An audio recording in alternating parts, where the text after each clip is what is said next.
Sí, por el tiempo de todos, vamos arrancando y bueno, seguirán sumando los que puedan. Buenos días de nuevo para todos. Mi nombre es Victoria Isuejeres y formo parte del equipo de inversiones del banco. Primero que nada, bueno, muchas gracias a todos por acompañarnos en una nueva charla de estas que estamos haciendo, que nos parecen que son de gran valor para nuestros clientes. Hoy del otro lado nos acompaña Ignacio Durañona, que es director regional de MFS International, que es una subsidiaria de MFS Management. Está a cargo de los mercados de Argentina y Uruguay. Y para los que tal vez no han escuchado mucho de MFS, contarles, Nacho ya les contará capaz que un poquito más, pero es un gestor de inversiones globales con sede en Estados Unidos. Es una de las principales gestoras a nivel mundial, más antiguas, y que también fue pionera en el mundo de los fondos mutuos. La idea de hoy es que Nacho nos cuente un poco sobre el mercado financiero, sobre dónde ven oportunidades de inversión hoy, qué están viendo los mercados y a nivel económico también, un poco que nos cuente capaz que este tan reciente triunfo de Trump. Hoy también hay reunión de la Reserva Federal para ver un poco cómo sigue todo. Entonces está bueno, nada, tener la visión de MFS, de una gestora tan importante, y bueno, que Nacho nos cuente un poco cómo ven ellos el mercado. Puntualmente, como vieron en la invitación, nos va a estar contando después sobre el fondo MFS Global Total Return, que es un fondo balanceado que invierte 60% en acciones y 40% en renta fija, así que nos va a estar haciendo zoom en ese fondo. Nada, la charla está pensada más o menos para que dure una hora, pero los invitamos a que nos hagan llegar todas las preguntas que quieran en el momento que quieran a través de preguntas y respuestas, que después sobre el final de la charla vamos a dar un espacio para poder responder la mayor cantidad. Eh, Así que bueno, gracias de nuevo y Nacho, te paso la palabra, todo tuyo. Bueno, muchas gracias Victoria por el tiempo y gracias Itaú por permitirnos este espacio. Nada, como siempre decimos, somos socios con Itaú, realmente trabajamos hace muchos años, no solo acá en Uruguay, sino a nivel mundial. Así que nada, gracias y gracias obviamente por el soporte de siempre. Como decía un poco Victoria, la idea es hoy dar por ahí un view de macro que estamos viendo y después repasar la idea puntual. Pero bueno, claramente ayer fue un día importante en todos los mercados y antes de hacer la presentación nos reímos porque yo lo que voy a presentar es por ahí un equity global, en realidad un fondo balanceado global y bueno, que no tiene sesgo a Estados Unidos y la verdad que ayer fue un día de rally de Estados Unidos. Un poco para comentarles, como decía Victoria, que es MFS. Yo trabajo en MFS ya casi hace 10 años, pero a mí siempre lo que me llamó la atención es cuánto tiempo la gente se queda trabajando en esta compañía. La verdad que la mayoría de los empleados están hace mucho tiempo y lo que te marca es que MFS está en la industria hace mucho tiempo. MFS lanzó el primer fondo, registró el primer fondo mutuo en Estados Unidos en 1924, es decir, este año cumplimos 100 años de trayectoria. Eh, Han pasado todas las crisis en el medio, han tenido buenos, malos y muy malos momentos, pero lo que te muestra es que tiene una consistencia en el tiempo que le permitió subsistir todos esos periodos y seguir en la industria. Como pueden ver acá, bueno, en realidad en 1924 fue que se lanzó el primer fondo mutuo. No voy a ahondar mucho en esto, pero me parece importante. La misión de la empresa de MFS es crear valor en largo tiempo, alocando el capital responsablemente. ¿Qué quiere decir? Es intentar proteger el capital de todos los ahorristas que están poniendo o invirtiendo en la compañía y protegerlo a la baja, porque si uno se protege a la baja es más fácil nuevamente agarrar después el upside. Yo siempre digo lo mismo, si uno cae 50% en un portafolio, al año siguiente tiene que subir 100. Y lo que hay que intentar mitigar es esas caídas, porque siempre hay correcciones. Por eso es que piensan en el largo plazo intentando colocar el capital de una manera responsable, como dice MFS. Como decía Victoria, MFS hoy en día, en realidad, el cierre de septiembre maneja 644 billion de assets under management. Tiene la base central, está en Boston y si querés la base offshore, que seríamos todos nosotros, los que estamos fuera de Estados Unidos, está en Luxemburgo, pero con la con la pata de inversión dentro de Londres. Como decíamos, maneja 644 billion, donde tenés en equity global 69 billion, 154 en internacional, en US Equities 283 billion, bueno, en Fixed Income casi 80 billion y en Multisector, que es por ahí lo que vamos a empezar a hablar ahora, tiene casi 25 billion. MF tiene 8 oficinas de research a nivel mundial dentro de los distintos sectores y a su vez tiene más de 500 analistas para justamente estar estudiando todas esas compañías, ya sea desde el lado de equity o desde el lado de la renta fija. Pero bueno, no los quiero aburrir mucho más con eso, eso era una breve introducción de qué era MFS, que algunos ya lo conocen y algunos no. Y la idea hoy es, como decía, nosotros estamos haciendo un reporte de manera trimestral que se llama Tendencias de Mercado, en donde lo que hacemos es preguntarle a todos nuestros clientes cuáles son las principales consultas que surgen de los clientes finales, cuáles son los principales miedos o las principales cosas que uno tiene que tener.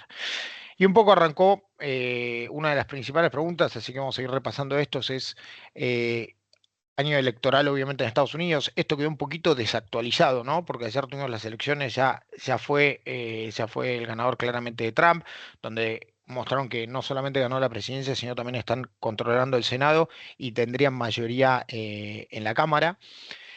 Sería un hito en donde casi estarían en los 3 puntos gobernando el Partido Republicano.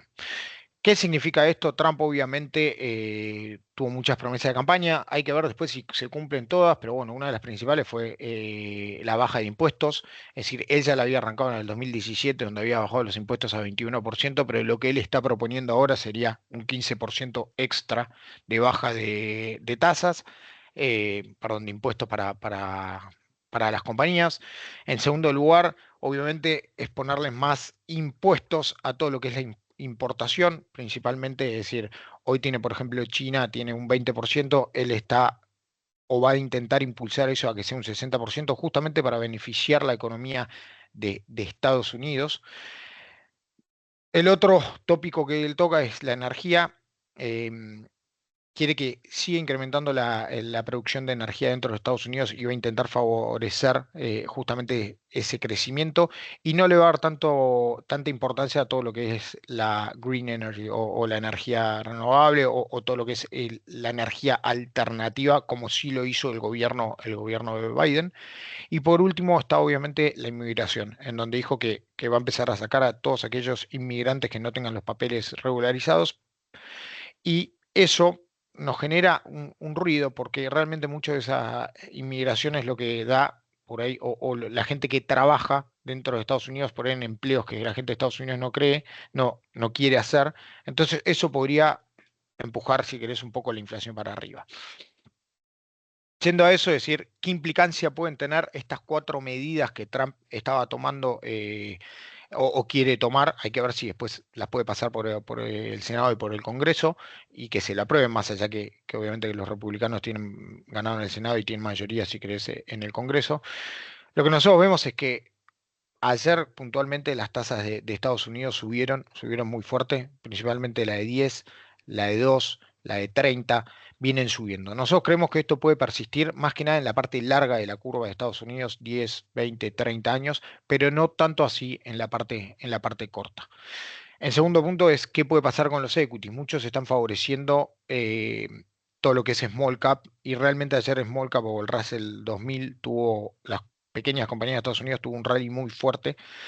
No creemos que eso sea sustentable en el tiempo, porque hay muchas de esas compañías que no generan buenos cash flow, que no generan ganancias. Entonces, vamos a ir viendo cómo va pasando el tiempo, pero sí tendría que ser favorable para todo el equity la victoria de Trump.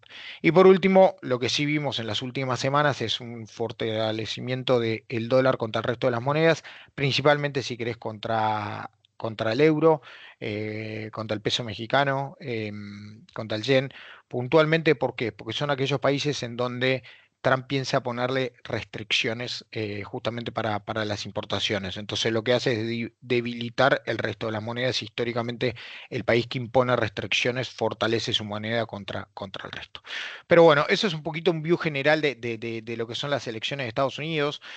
El segundo punto que la gente tiene, si querés, preocupaciones está viendo mucho cash en el mercado. Cuando uno ve del 21 si quieren, hasta la fecha, hasta junio del 24, el nivel de cash y depósitos o money markets que tienen los bancos es abismal. Nosotros creemos que en algún momento cuando la Fed empiece a bajar las tasas de interés, esta plata se va a volcar al mercado, no en su totalidad, porque mucha de esta plata es gente que tenía en caja de ahorro. Entonces, la gente que está en caja de ahorro no se va a ir a comprar un bono. Pero sin embargo, hay parte de este dinero que se va a volcar a inversiones, ya sean a bonos, ya sean acciones o fondos balanceados o a cualquier tipo de activo financiero. Pero realmente es sorprendente el número que uno está viendo acá de 23,94 trillón en depósitos y money markets que tiene Estados Unidos. Siendo un poco a un tópico que la gente está hablando mucho, es la sobreconcentración que tenemos. Es decir, antes eran las Big Seven, Tesla dejó de estar dentro de las Big Seven, hoy se consideran las mega cap, las 6 mega cap que hay. Y lo que sí estamos viendo que en los últimos años cada vez aumentó más la ganancia de los índices fundamentada en esas 7 compañías. En realidad, acá ponemos las 10 compañías más grandes, pero las ganancias de los índices se dieron en los últimos años principalmente por esas 10 acciones que vienen teniendo. Y eso es muy bueno siempre y cuando el mercado vaya a la alza. Cuando el mercado empieza a corregir, puede ser muy peligroso no estar diversificado. Y eso es donde nosotros creemos que puede empezar a pasar de acá para adelante. Es decir, venimos de 5 años en donde arrancamos los problemas, si querés, con el COVID en el 2020 y distorsionó todas las realidades, pero para adelante tendríamos que tener una economía más normal y esto podría empezar a tener implicancias desfavorables para las inversiones, tener tanta concentración en los mercados. Y cuando hablamos de concentración, por ejemplo, en el S&P tenemos casi el 35% en las megacap que decimos, en Tesla, Meta, Amazon, Alphabet, Apple, Nvidia, Microsoft, que claramente fueron los grandes ganadores en los últimos años. Todas las compañías, si vos querés, las más growth, más tecnológicas, fueron las que generaron las ganancias dentro de Estados Unidos. Pero no así pasa en el equity global, cuando vemos que la concentración entre las primeras 7 acciones solamente tienen un 10% del índice. Claramente hay una diversificación mucho más fuerte fuera de Estados Unidos que en Estados Unidos, como uno puede ver acá. Y seguramente esta diversificación creemos que en el futuro o en este ciclo económico que se viene para adelante va a empezar a tener más lógica. Por último, queremos un poco, hoy tenemos a la Reserva Federal que va a hablar, a ver qué va a pasar si baja tasas o no baja tasas. Lo que vemos históricamente que en el largo plazo la baja de tasas generalmente termina favoreciendo al equity, principalmente esas compañías large cap, es decir, aquellas compañías grandes y pioneras dentro de sus mercados. Entonces, una baja de tasa en teoría tendría que favorecer a lo que es el equity de acá para adelante y esto es un poco lo que muestra la historia de los últimos años. Después, obviamente, sé que Victoria tiene esta información, así que después se la podemos compartir. Y cuando hablamos de las tasas, un punto que me gusta resaltar a mí es, venimos de 10 años en donde no hubo retornos dentro de lo que fue la renta fija. ¿Y por qué? Porque teníamos tasas a nivel cero, es decir, post crisis financiera hubo tasas 1, 2, muy bajas tasas a nivel mundial. Post-COVID se aceleró la inflación y la Fed, la Reserva Federal de Estados Unidos, necesitó subir esas tasas para intentar controlar la inflación. Lo que hizo es que todos los activos de renta fija empiecen a estar rindiendo en sus niveles máximos dentro de los últimos 10 años. ¿Y qué quiere mostrar con este cuadrito? Cuando el diamante está arriba de todo, quiere decir que es en el momento donde está rindiendo más el activo. Si está acá, es cuando está rindiendo menos comparado contra los últimos 10 años. ¿Qué quiere decir? Por ejemplo, vamos a esto, Global Investment Grade. Esto es que un poco desactualizado, hoy es más porque las tasas volvieron a subir. Te decía, Global Investment Grade rinde 4,33%. Solamente 21% de veces en los últimos 10 años rindió más este activo. Lo mismo acá, vamos a High Yield, 6,87. Entonces, solamente esta parte es cuando más rindió High Yield en los últimos 10 años. Lo que te está marcando es que toda la renta fija hoy estaría atractiva comparado contra los últimos 10 años, fundamentado en que la Reserva Federal subió muy fuerte las tasas, por ende todos los activos que tienen más riesgo fueron subiendo para arriba y rindiendo más de lo que rendían antes. Por último, yo lo que siempre intentamos hacer o tener en consideración es buscar compañías de buena calidad. ¿Por qué? Porque es muy importante el retorno compuesto que uno tiene. ¿Qué quiere decir? Que si uno todos los años, por ejemplo, en 10 años, obtiene 7%, a los 10 años duplicó el capital. Entonces, el retorno compuesto de buenas compañías es lo que termina ayudando y es donde se terminan discrepando. Por ejemplo, acá tenemos high quality companies y low quality companies, perdón. Van a ver cuál es la diferencia entre uno y otro. Claramente el retorno o el crecimiento de las buenas compañías fue mucho mayor que el de las bajas compañías. Pero cuando uno ve en periodos de 12 meses, la diferencia no fue tanto entre una y otra. Pero al hacer esto compuesto, claramente la diferencia es mucho mayor. Entonces, lo que nosotros seguimos insistiendo es, los clientes tienen que ponerse un objetivo de que para qué quieren esa plata, cuándo la van a necesitar, si es un seguro de retiro, si es algún hecho puntual, y fijarse un objetivo y un plazo, y dejar que el mismo mercado vaya haciendo ese retorno compuesto y poder alcanzarlo. Si uno empieza a intentar tomarle el timing al mercado, claramente es cuando uno empieza a cometer los errores.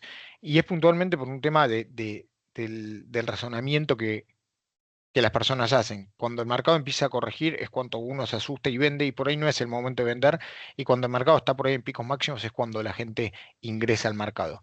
Eso te marca que hay, a ver, que claramente el hombre no es racional y termina actuando más por impulso. Entonces, de vuelta, lo que nosotros sugerimos es intentar tener en los portafolios parte de equity y tener generalmente buenas compañías dentro del mismo. ¿Por qué? Porque a largo plazo quedó demostrado en la historia que tener buenas compañías paga y ayuda a uno a lograr sus objetivos de inversión. Pongo un punto ahí, un poco del mercado, tampoco quería extenderme mucho ni aburrirlos mucho con ese tópico, pero esos son por ahí los principales trends o las principales preguntas que hay en el mercado dando vuelta durante el último quarter. Nacho, perdón la Sí. interrupción. Ahí nomás, en realidad, ya que para mecharlo acá con que estás hablando de mercado y demás, capaz que solo una consulta es si cómo ve MFES, o sea, dijiste que hoy hay reunión de la Fed y qué se espera, pero ¿cuál es el view de MFES? Si cambió en algo respecto al triunfo de Trump o si siguen manteniendo la visión que tenían. No, es una buena pregunta. Siempre digo lo mismo. ¿Cuántos analistas intentan predecir qué va a hacer la Fed y cuántas veces le erran? Arrancó el año y decían que iba a bajar 200 puntos básicos la Fed y algunos decían 200, algunos 175 y la verdad es que no pasó, solamente cortó 0,50 en el mes de septiembre. Nosotros creemos, de vuelta, yo es difícil predecir, pero seguramente pueda venir una baja de 0,25 ahora y por ahí puede venir hasta una baja, si querés, de 0,25 en el mes de diciembre, pero seguramente ahí van a poner una pausa. ¿Por qué? Porque todo lo que hablábamos recién de las medidas que quiere tomar Trump para adelante son inflacionarias. Entonces, si bien hoy la inflación viene estando controlada, ya todo el tema de las inmigraciones, el recorte de impuestos, el tema de la energía y absolutamente todo eso son medidas que pueden colaborar a que haya un rebrote de la inflación. Entonces la Fed tampoco se va a apurar a bajarlo significativamente. ¿Por qué? Porque en realidad la economía de Estados Unidos sigue firme, sigue creciendo y todavía no entró, si querés, a una recesión como todo el mundo tenía. Entonces no tiene la obligación de bajar las tasas para reactivar la economía. Por ahí un recorte de vuelta de 0,25, 0,50 acá a fin de año puede ser y por ahí poner una pausa y ver el año viene cómo, cómo evoluciona así, pero también hay una realidad. Hoy las tasas son muy positivas, reales. Cuando uno ve la Fed y cuánto está la inflación hoy, tenés todavía un gap para que la Fed baje y pueda ir a una tasa neutral. Es decir, que la tasa esté similar a lo que es la inflación. Tenés un gap fuerte. Entonces, si bien puede haber un rebrote de la inflación, ese rebrote todavía tenés espacio para que la Fed pueda bajar un poco, no volver a los niveles obviamente que tuvimos en el 2020, pero que la inflación suba un poco y machear justamente ahí en el medio. Pero voy de vuelta a lo que decía de las tasas, es decir, yo, a ver, a grandes rasgos, de vuelta, digo, es difícil predecir cuánto, pero en el largo plazo o en el mediano plazo, las tasas cortas tendrían que ir un poco para abajo y las largas se podrían quedar en estos niveles, dependiendo de vuelta cómo va evolucionando la economía de Estados Unidos y cómo va evolucionando la inflación. Gracias. No, no, no hay de qué. Em, bueno, nada, eso es un poco el view de la casa. Pero de vuelta, algo que me gusta remarcar, es muy difícil sacarle el timing al mercado. Siempre decimos lo mismo, para mí uno de los mejores inversores obviamente es Warren Buffett y cuando uno ve es compra a largo plazo, compra a largo plazo y va promediando y no está intentando sacarle el timing a las acciones. ¿Por qué? Porque es muy difícil, está probado que es muy difícil entrar en los picos mínimos y vender en los picos máximos. Entonces, con el nivel de tasas que tenemos hoy en día, me parece que es un momento para poder armar los portafolios y ver para los próximos 5, 6, 7 años un buen asset allocation y dejarlo ahí para que el mismo mercado vaya haciendo su función. Para eso, esta vuelta, nada, quería presentarles un fondo bueno, tiene aprobado dentro de Itaú. Sé que por ahí varios de los que están escuchando lo tienen en el portafolio. Y justamente es un approach balanceado hacia el mercado, en donde hace una combinación de acciones y bonos dentro del mismo portafolio. Pero siempre arranco con este mismo cuadro, que es el mismo que tengo acá colgado atrás en mi oficina, que me ayuda a entender un poco por qué creo que uno tiene que estar diversificado dentro de las inversiones. Y el mejor ejemplo es en el 2022. Fue un año obviamente atípico, en donde hubo una suba muy fuerte de las tasas y donde hubo una corrección muy fuerte por el lado del equity. Y si uno tenía por ahí inversiones en lo que es Nasdaq, en lo que es Large Cap Growth, caía 29%, casi 30%. Y la gente generalmente cuando empieza a tener pérdidas de este tipo, se empieza a asustar y vende. Y sin embargo, si uno vendió, no puede agarrar el rebote. En este cuadro lo que quiero mostrar es, en amarillo está el cash, en azul los bonos, en gris están los bonos globales, en negro está un portfolio diversificado, que es una combinación de bonos y acciones, que es a lo que yo quiero apuntar hoy, en verde un large cap value, bueno, y acá tenés la mayoría de los activos. Yo lo que digo es por ahí, fíjense, es muy raro que durante 2 años seguidos tengan el mismo activo que haya rendido más que haya sido el mismo activo que fue el que más rindió.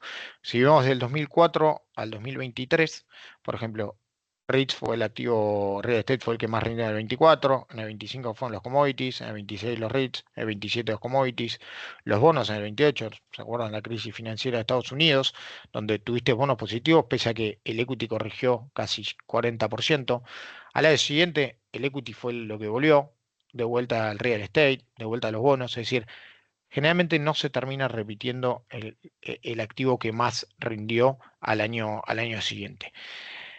Pero lo que yo digo es, si bien uno hace el anualizado desde el 2004 al 2023, si vos hubieses estado invertido en Large Cap Growth, hubieses tenido un retorno de 11,29. Si hubieses tenido un Small Mid Cap, hubiese sido 9. Si hubieses tenido un Large Cap Value, hubiese sido casi 8.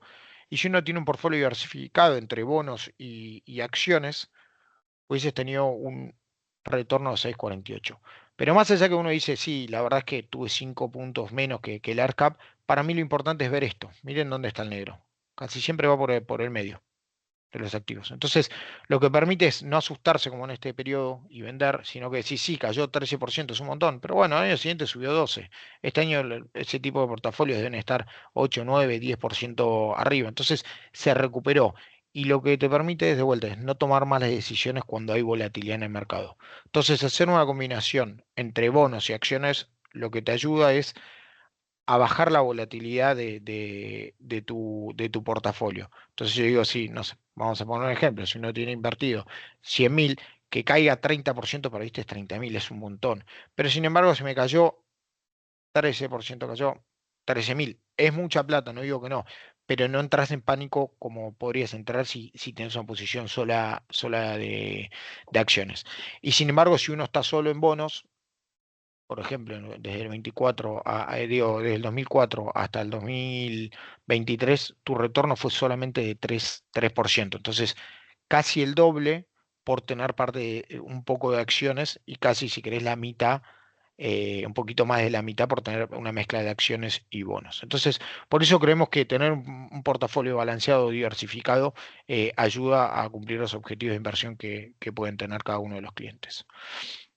Cuando digo un portafolio balanceado, MFS tiene, como dije hoy, tiene 100 años de track record y este tipo de estrategias, las balanceadas, maneja desde 1970, es decir, tiene varios fondos dentro de esa estrategia.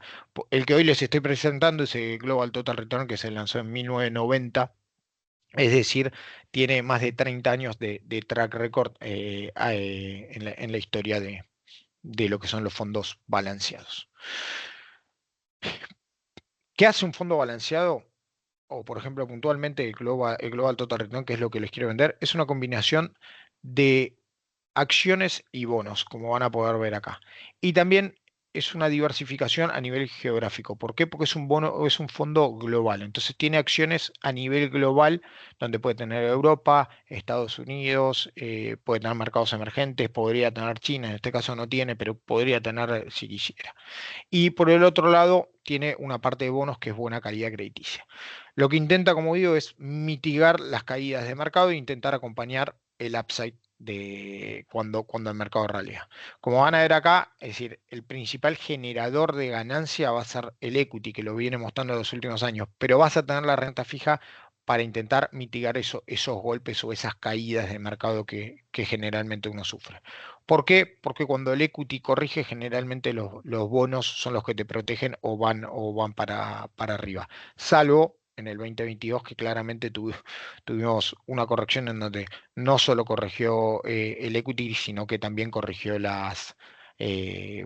también corrigieron los bonos. Pero eso era, perdón, un punto que no quería dejar de mencionar es, miren cómo corrigió en el 2022 los bonos. Es decir, si vos tenías un bono del Tesoro americano a 10 años, caíste casi 18%. Es decir, son uno de los activos supuestamente más conservadores a nivel mundial y sin embargo tuviste una corrección muy fuerte.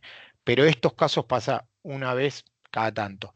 Y sin embargo, estos bonos empiezan a rebotar, empiezan a recuperar su valor. ¿Por qué? Porque son los bonos de Estados Unidos, es el refugio más grande donde uno puede estar. Algunos dicen que es el oro, pero bueno, es un muy buen refugio para estar. Entonces, nada, es como decía, es una combinación de acciones y bonos y distribuidos a nivel geográfico para no tener solamente un sesgo o una sobreconcentración por lo que veníamos hablando antes, que las sobreconcentraciones son buenas cuando los mercados van para arriba, pero no cuando van para abajo. El fondo, el Global Total Return, el objetivo del fondo es un fondo que tiene 60% en equity a nivel global y es equity value y tiene un 40% en investment grade corporativos, con algo de mercados emergentes. ¿Cuál es su objetivo? Es superar al MSCI World, que es 60% de las acciones globales y 40% del índice global de bonos. Bueno, ¿por qué hace eso? Por lo que les comentaba. Generalmente la mejor combinación entre acciones y bonos, lo que dicen los libros, es este 60-40. Cuando uno ve los fondos de pensión de Estados Unidos o la mayoría de esos inversores por ahí, smart money, lo que tiene es 60% en acciones y 40% en bonos. ¿Por qué? Por lo que les decía, cuando las acciones corrigen, generalmente los bonos van para arriba. Es decir, tiene una correlación, no tienen tanta correlación y es lo que te permite bajarle la volatilidad, es decir, esa sube y baja a tus portafolios. Entonces, para nosotros es importante tener un fondo que tiene 60% en acciones, value, lo que llamamos high quality, buena calidad, y 40% en bonos investment grade corporativo, es decir, los mejores bonos a nivel mundial de mejor calidad crediticia. Em, este 60-40, para que sepan, hay distintos, obviamente, hay un montón de fondos balanceados. Nuestro fondo puntualmente es 60-40 con rebalanceo automático cada 3 meses. ¿A qué me refiero con rebalanceo automático cada 3 meses? que si por ejemplo el equity en estos 3 meses tiene un rally muy fuerte y la renta fija se queda estable, el equity pasa a valer o a ser un porcentaje de casi 65% del portafolio y 35% queda en renta fija. Entonces a los 3 meses se vende parte del equity y se compra más renta fija para justamente seguir manteniendo ese balance dentro del portafolio. Porque muchas veces uno tiene, por ahí, uno tiene o invierte, no sé, hace su asset allocation, invierte dentro de acciones, tanto bonos. Si las acciones tuvieron una suba muy fuerte y uno no rebalancea o no promedia lo que tenía de bonos para estar adecuado a su perfil de riesgo, seguramente cuando el mercado caiga va a caer mucho más de lo que uno se esperaba. Entonces, el rebalanceo automático nos parece que es algo importante mucho más para los clientes que por ahí no están en el día a día viendo las carteras, sino tienen un objetivo de inversión y lo tienen, como digo, no sé, un plan de retiro o algún hecho puntual para lograr justamente ese objetivo. Entonces, voy a resumirles un poco qué es el fondo. El fondo es un fondo de acciones y bonos donde tiene 60% de acciones globales value y 40% de bonos investment grade. ¿Qué quiere decir? De la mejor calidad crediticia que pueden tener. Ahora bien, vamos a ver un poco lo que es las acciones. Como les hablamos, para nosotros es importante tener buenas acciones dentro del portafolio, high quality, buena calidad dentro de las acciones. Yo no digo que las compañías growth no sean buena calidad, claramente hay compañías muy buenas dentro de lo de growth, pero en este portafolio no son las acciones que uno generalmente va a tener. Acá vas a tener compañías mucho más estables, que seguramente no van a tener el crecimiento que vienen teniendo todas esas compañías growth, pero que sí van a tener un retorno compuesto atractivo para los portafolios de ustedes. Como decimos, buscamos alta calidad dentro de las acciones que uno buscamos, es que tengan un muy buen track record, que tengan una franquicia, que quiere decir que sean líderes dentro de su segmento, que tengan un buen branding, que tengan una marca conocida, que tengan balances sólidos, que generen buenos cash flows y que tengan un buen management que los maneja. El segundo punto importante, que es lo que uno está pagando. Siempre se está hablando de que hoy está caro el mercado, está caro el mercado, está caro el mercado, y por ahí cuando uno ve parte de lo que es growth, algunos te pueden decir que está caro, otros no, porque dice puede seguir creciendo. Lo que nosotros nos focalizamos mucho es intentar pagar cosas que estén en precio o que estén baratas, no intentar pagar cosas caras. Y como uno lo ve, un poco contra la historia y un poco contra el futuro o los flujos futuros que uno tiene. Entonces, es muy importante lo que uno está pagando dentro de esta selección de activos.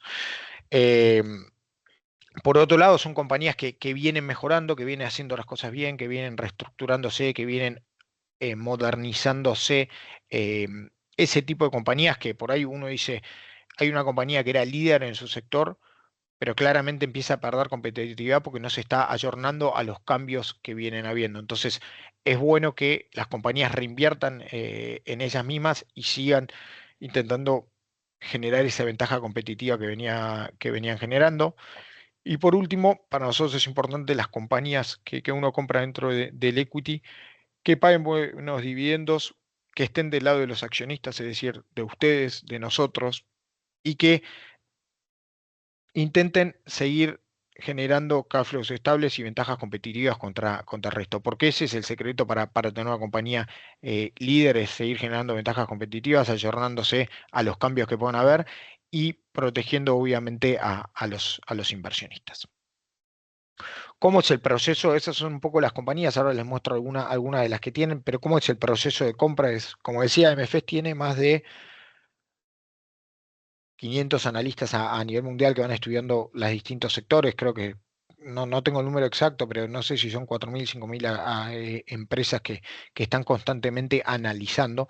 Y lo que buscan es de esa plataforma que analizan todas las distintas compañías, los portfolio managers seleccionan algunas acciones que puedan entrar acá. ¿Y qué tipo de acciones van a entrar acá? Como decíamos, compañías que tengan eh, durable franchise, es decir, que sean líderes en su segmento, como decíamos, que tengan buenos free cash flow, que tengan balances sólidos, que tengan eh, un capital histórico bueno para seguir creciendo y valuaciones atractivas. Como decíamos, es muy importante lo que uno paga cuando uno está comprando una compañía. ¿Por qué? Porque si uno paga precios bajos, generalmente tus retornos son atractivos en los siguientes años. Si uno paga precios altos, generalmente tus retornos no son atractivos en los siguientes años. Una vez que seleccionan esas compañías, arman el portafolio y cuando arman el portafolio no pueden tener una exposición más del 5% en una sola acción, que ahí estaba lo que veníamos de sobreconcentración que veníamos hablando, ni tampoco puede estar más de 1,5 de lo que sería el benchmark dentro de sus posiciones. Pero cuando uno está armando el portafolio, lo que ve es cuán atractiva está esa acción en términos de vuelta, de cash flow, de balances, de capacidad que tienen de producción, todo eso comparado contra el resto y ahí le asigna un porcentaje del portafolio de las acciones que uno quiere comprar. Y por último está la parte por ahí más difícil, que hay momentos en donde uno se puede equivocar y puede tener errores y aparece el momento del sell. Cuando los analistas empiezan a, como decíamos, estos analistas que tienen MF, esto a nivel mundial, empiezan a decir, no me gusta esta compañía, ¿por qué? Porque empezó a tener ruidos idiosincráticos, empezó a tener problemas en el management, empezó a perder ventajas competitivas, los márgenes se le achicaron. Ahí es cuando los portfolios manager empiezan a analizar y ven si la compañía puede salir va a salir del portafolio o no. Pero están constantemente activos monitoreando las compañías que uno tiene en el portafolio. Como decía, les di todo un ejemplo de cuáles son las acciones que uno puede seleccionar y uno me puede decir, las grandes ganadoras en los últimos años fueron Nvidia, Amazon, Microsoft, Apple, bueno, Tesla, las Big Seven. Y claramente uno no va a encontrar ese tipo de compañías en este portafolio.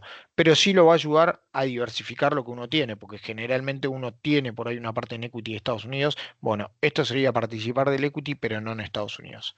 ¿Qué compañías tiene? Como decíamos, no puede tener más del 5% en una posición. Tiene Roche, que seguramente todos la conozcan, UBS, Johnson Cigna, Charles Schwab, Tesco, NatWest, Comcast, Masco, Johnson. Son todas compañías que uno conoce, son compañías típicas y no son, lo que es importante, digo, que vuelta es, ayuda a los portafolios. ¿Por qué?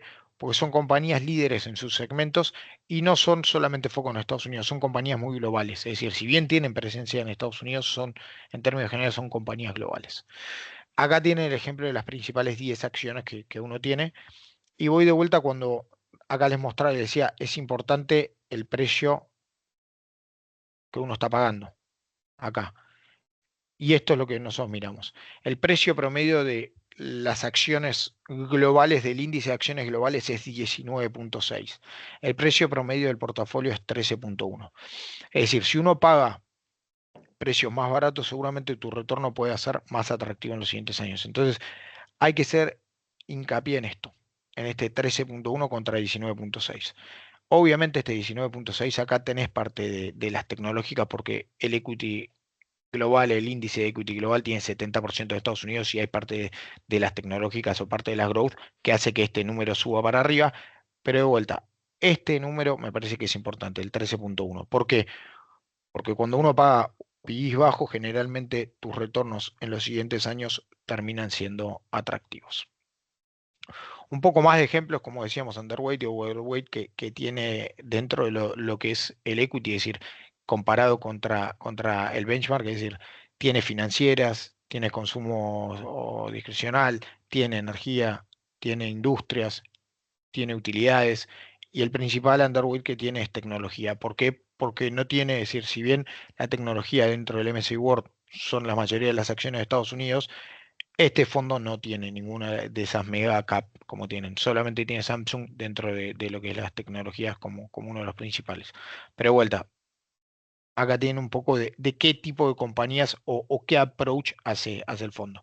Yo no digo que esté ni bien ni mal tener growth o value o estar en Estados Unidos o afuera. Creo que hay que tener una diversificación de portafolio y tener una parte en Estados Unidos, una parte fuera, una parte de growth y una parte de value. Es decir, tener una diversificación dentro de la parte de equity. Y por último es esto que les comentaba.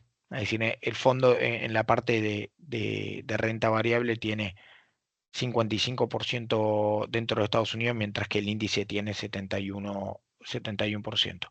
Es decir, hay una fuerte underweight dentro de lo que es Estados Unidos. Por eso que nada, decíamos, es un diversificador en donde tenés compañías a nivel global, no tenés un sesgo de Estados Unidos, no tenés una sobreconcentración. ¿Por qué? Porque creemos que buenas compañías a largo plazo, pagándolas a un precio lógico, tienen que performar. Muy bien. Ahí hablamos del 60% del equity, como les hablé en el fondo. El fondo tiene 60 en equity, 40 en renta fija. Ahora vamos a ir a la parte de renta fija, que les dije, generalmente está justamente para hacer de amortiguador cuando los mercados corrigen. En este caso, como veíamos, es por qué uno tiene investment grade corporativo. Porque uno dice, nada, si yo tengo investment grade corporativo, por ahí dejo muchos puntos en el camino. ¿Por qué? Porque high yield rinde mucho más que tener bonos investment grade, porque en mercados emergentes rinde mucho más que tener investment grade. Pero como les decía, es el generador de esta idea de inversión va a ser el equity. La renta fija va a acompañar el upside. Por ahí no va a ser tan atractivo, los retornos no van a ser tan atractivos, pero están ahí justamente para mitigar esas bajas. Y lo que acá estamos mostrando es qué correlación tiene con el MSCI World. Y lo que te muestra es que si uno tiene high yield, la correlación, es decir, con el equity es de 0,82. ¿Qué quiere decir? Que si el MSCI World va 10 para arriba, el equity va 10 para arriba, seguramente el fondo va a ir, high yield va a ir 8 para arriba. Mientras que lo que es investment grade tendría que ir, la correlación es 0,41, es un 40%, por decirles, a modo de ejemplo, sería un 4% para arriba. Para el upside, para cuando vamos para arriba, decís, y me quedé muy atrás. Ahora, cuando vamos para abajo, decimos la matemática al revés. Si cae 10%, con high yield voy a caer 8, y con investment grade corporativo sería 4. Es decir, esa es en términos generales la correlación. Puede ser que en investment grade subas como fue en el 2008 que ganaste plata. Entonces, lo que te permite es no moverte justamente todo para el mismo lado. Entonces, cuando el equity corrige, la idea es que la parte de renta fija te pueda proteger, y si el equity va para arriba, que la renta fija vaya acompañando por ahí en menor medida.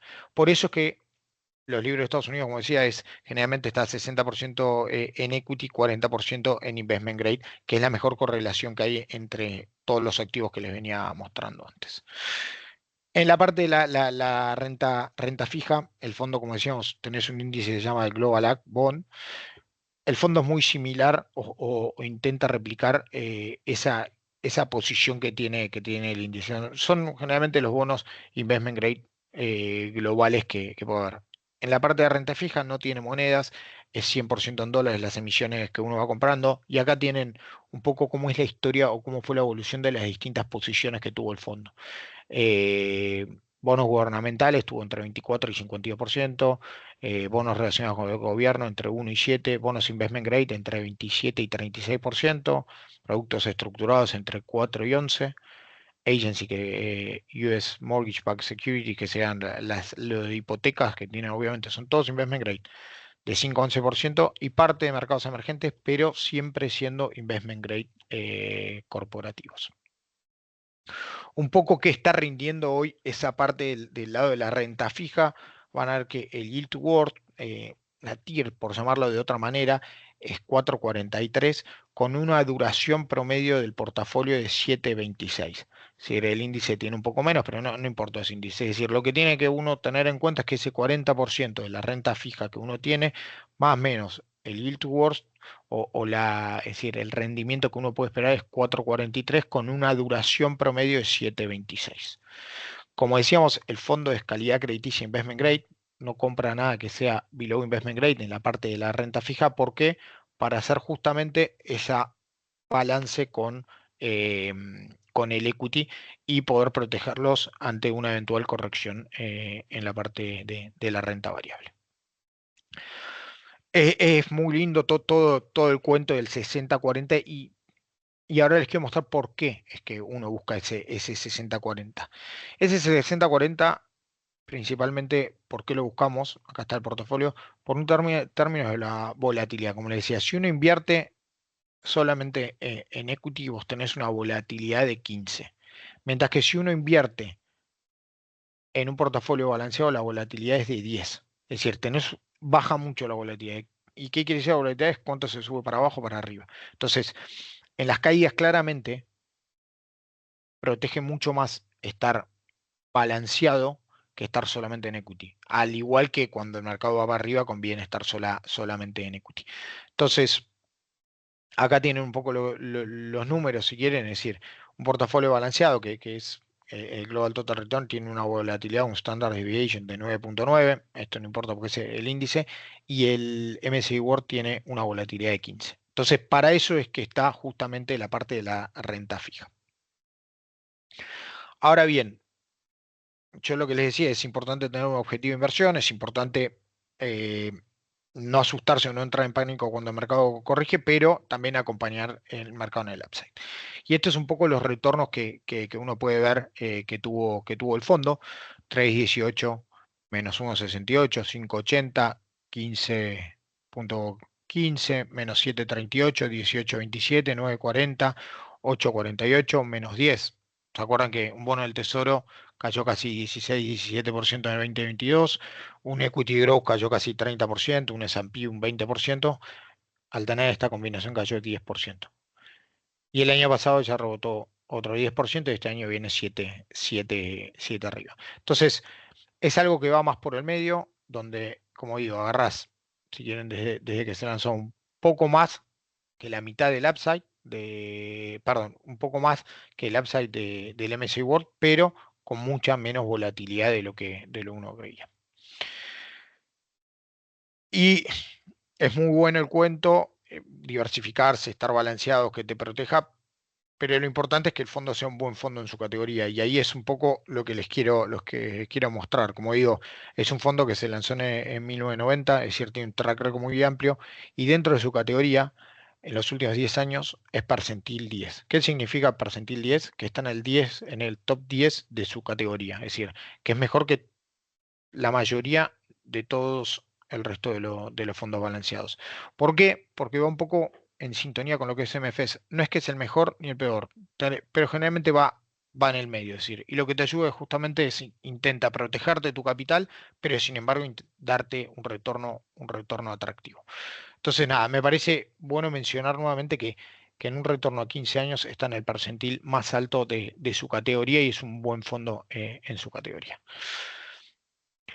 Em, Quiero ponerles un punto ahí, no quiero irme muy largo y por ahí abrir a algunas preguntas que tengan, pero vamos a hacer un breve resumen de qué es. Es un fondo balanceado donde tenés 60% en acciones, 40% en bonos. En las acciones son acciones de alta calidad, generalmente value y a nivel global, y no tenés una sobreconcentración como hoy viene sucediendo. Por el otro lado tenés una renta fija, que es 40%, que es todo investment grade corporativo y que sirve como amortiguador para las correcciones de mercado. Entonces, nos parece que es una idea atractiva para el portafolio para ayudar a cumplir sus objetivos de inversión. En segundo punto es por qué MEFES y por qué viene haciendo esto desde hace más de 100 años, gestionando plata para sus clientes, y me parece que demostró que tiene un compromiso con la región, con sus clientes y con el mercado mismo. Y por último, ¿por qué el fondo MFES? Porque dentro de su categoría es uno de los mejores. Entonces, nada, haciendo ese breve resumen, Victoria, abro a preguntas o dejo que participes. Gracias, Nacho. Clarísimo. Gracias por la exposición. En realidad una consulta, ahí cuando hablaste un poco de las regiones y eso mencionaste que en China no tenían posiciones, eso, pero ¿cómo están posicionados en el resto de emergentes? Si nos puedes comentar cómo es un poco la alocación. Mm. Un minuto que vuelvo a presentar porque la cerré. Vale.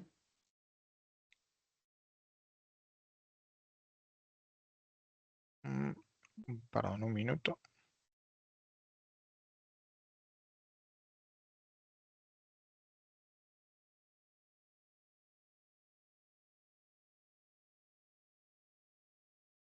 Bueno, no estoy pudiendo, no estoy pudiendo.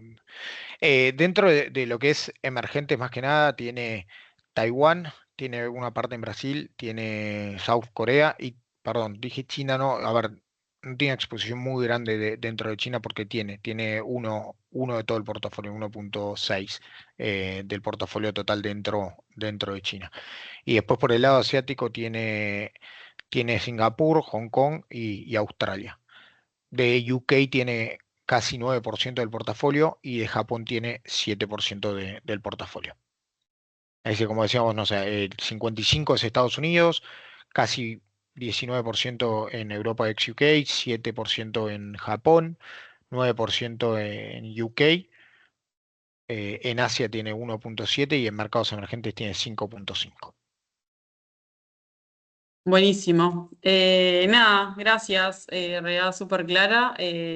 Al resto, a los participantes, gracias por acompañarnos. Les vamos a estar haciendo llegar el material en los próximos días, mañana capaz, tanto la grabación como la presentación que compartió Nacho. Y ahora los invitamos a que nada, respondan una breve encuesta para seguir mejorando. Gracias, Nacho, de nuevo, y bueno, estamos en contacto.